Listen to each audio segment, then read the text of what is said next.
Hello, Louisiana Beer Reviews. We're looking at a beer that was sent to me from Douglas in Virginia, and this is from Philadelphia. It's called Philadelphia Pale Ale from a company called Yards Brewing Company.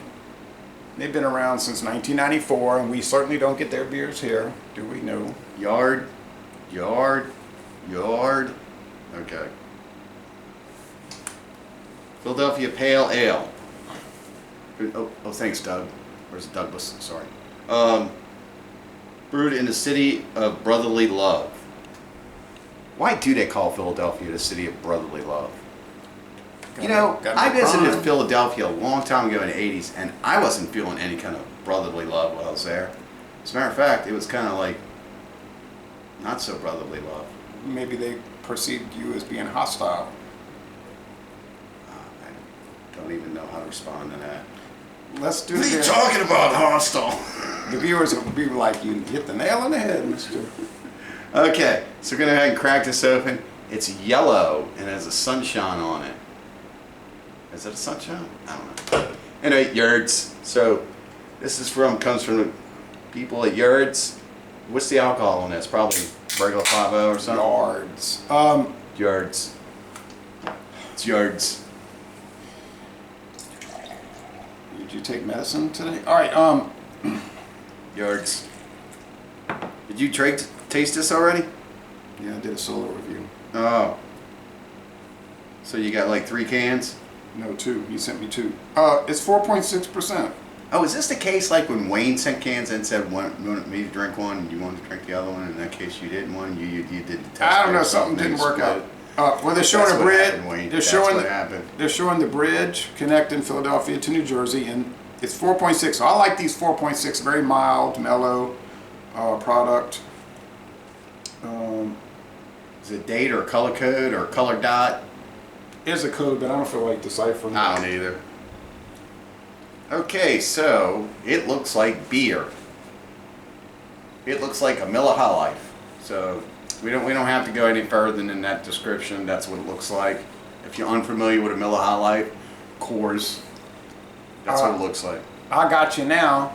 All kidding aside, there used to be a beer from Michelob that was 4.5, I think, and this is 4.6, and it was called Beach Bum Pale Ale. Or no, it was Golden Ale. Sorry, Blonde Ale. This is a pale ale. Beach Bum. I liked it, but of course, since I liked it, they got rid of it. Do you think they just put beers out with your taste buds? Well, remember in mind that TV show so that they could kind of tease you on it, and yeah. I thoroughly think that when Anheuser-Busch put out Busch Copper, that they contacted you first and they said, Jay Terrio, we know you do Louisiana beer reviews.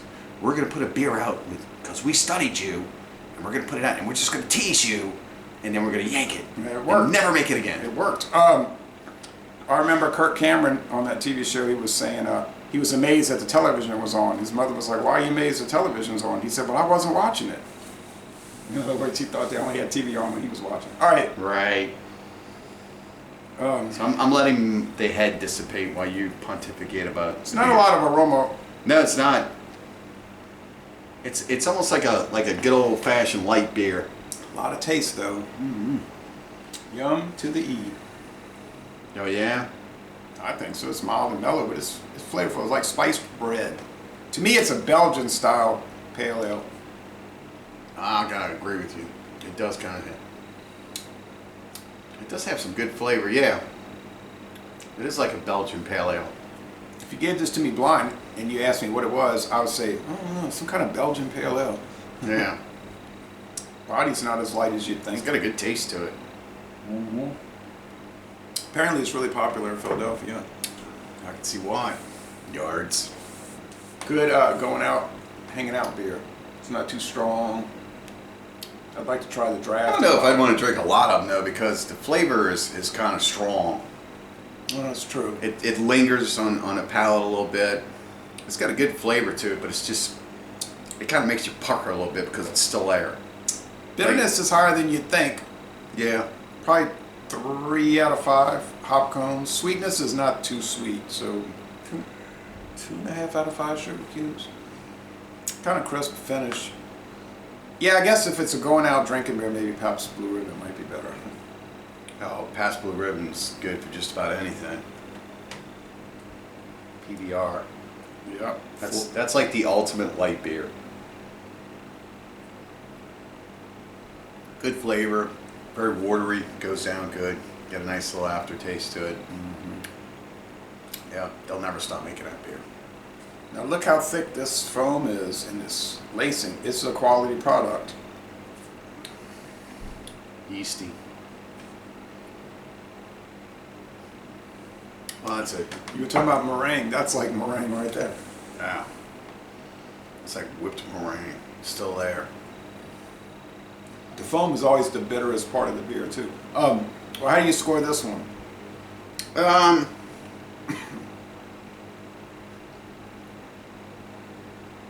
I'll give it an A-. I like it. It's light. The only thing that's bringing it from a solid A to an A- is the fact that the flavor just seems to linger a little bit.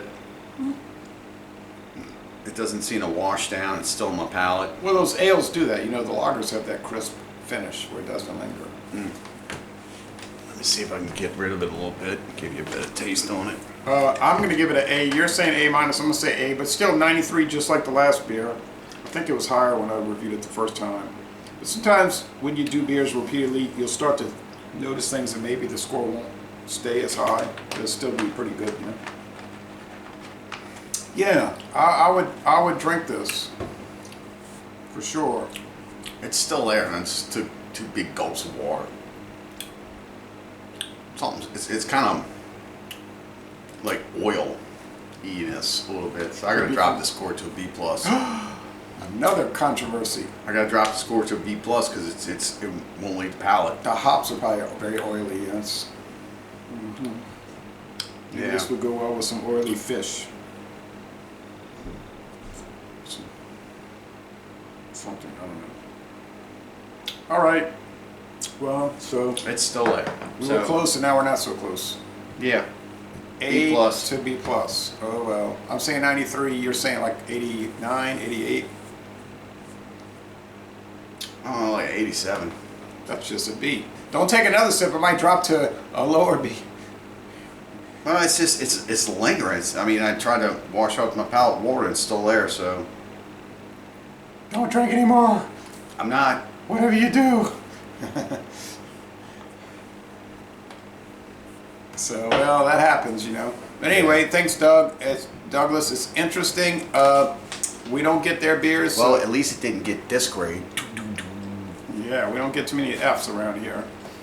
But they exist. Have you ever given beer now? Ooh, we have. The beautiful Earthquake. We gave it I think we gave it a D. Ds. Yeah, D. I don't think we ever had anything we couldn't, like, literally not drink. I don't know. We were controversial on Fruitwood a long time ago. Well, we just didn't like it, but you could drink it. I mean, it wasn't- 2016. Was it 2016 or 17? Yeah, 2016. Fruitwood.